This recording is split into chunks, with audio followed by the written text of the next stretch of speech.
Hi friends and families, welcome to அஜ்வாஸ் diaries. பணத்தை சேமிக்கணும்னு நினைக்கிறீங்களா, இல்ல பணத்தை சேமிக்க தொடங்குகிறீங்களா? இந்த வீடியோ உங்களுக்கு தான். வாங்க வீடியோக்குள்ள போகலாம்.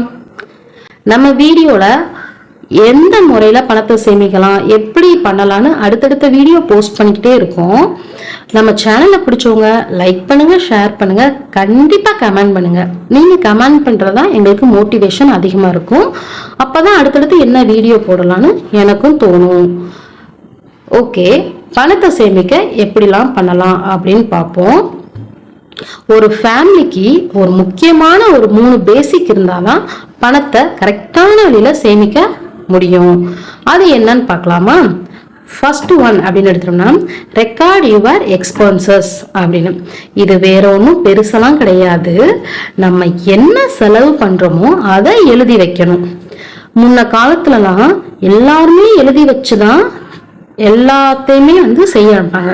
இப்போதான் இன்டர்நெட்டு, ஃபோனு அந்த மாதிரி வந்தனால நம்ம எழுத்துக்கு அவ்வளவா முக்கியத்துவம் கொடுக்கறதில்ல.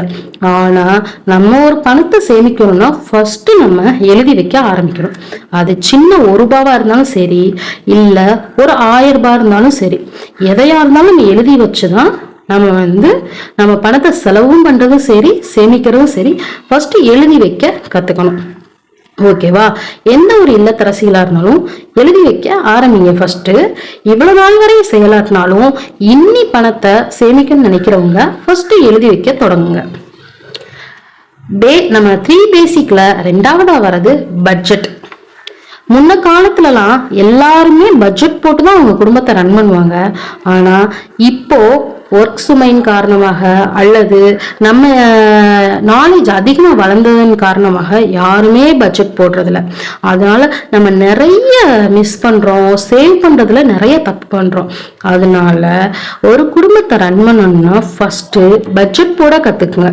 எல்லாருமே ஃபர்ஸ்ட்லாம் பட்ஜெட் போட்டாங்க, இப்ப ரொம்ப ரொம்ப குறைவாயிருச்சு அந்த பட்ஜெட் போடுறது. நம்ம ஒரு சேவிங்ஸ் எடுத்தோம்னா ஃபர்ஸ்ட் முக்கியமே அதுக்கு பட்ஜெட் தான்.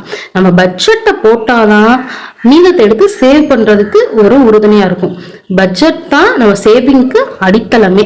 அதனால இனி நாள் வரையும் யார் யார் பட்ஜெட் போடலையோ, இனிமேலு பணத்தை சேமிக்கணும் நீங்க நினைச்சீங்களா, இல்ல இனி ஆரம்பிச்சீங்கனாலும் இந்த வீடியோ நீங்க பார்த்தாலும் ஃபர்ஸ்ட் பட்ஜெட் போட தொடங்குங்க.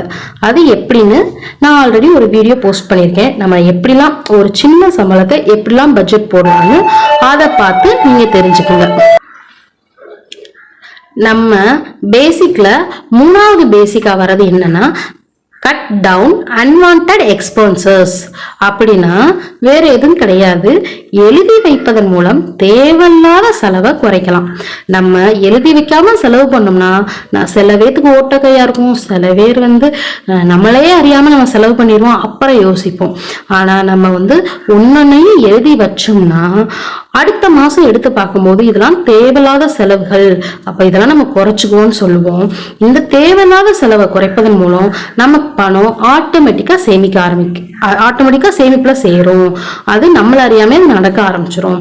அதனால இந்த 3 பேசிக் ஒரு ஃபேமிலிக்கு ரொம்ப முக்கியம் அப்படின்னு சொல்லி எடுத்துக்கலாம்.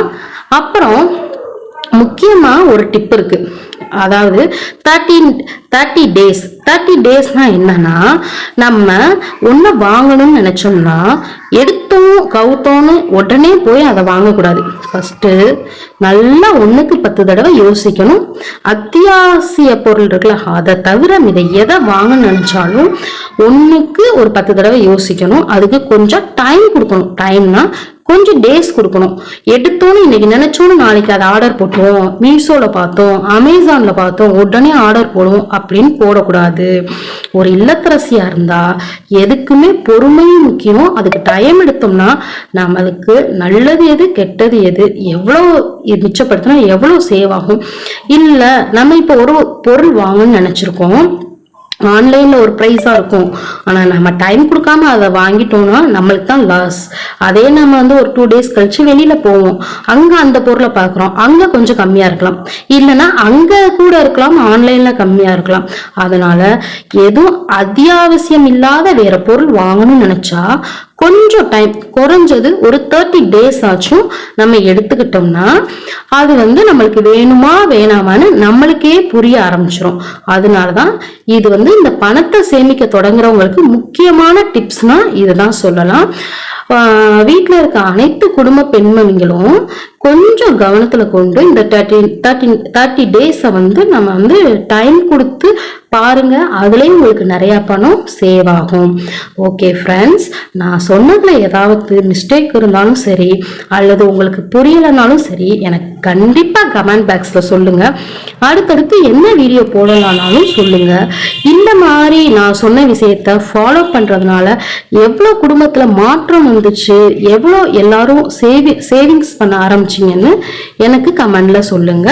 அப்பதான் எனக்கு ஒரு மோட்டிவேஷனா இருக்கும், அடுத்தடுத்த வீடியோ போடவும் எனக்கு ஒரு ஆர்வமா இருக்கும். ஓகே, இப்ப என் வீடியோவை இவ்வளவு பொறுமையா பார்த்த எல்லா உறவுகளுக்கும் ரொம்ப நன்றி. தேங்க்ஸ் ஃபார் வாட்சிங்.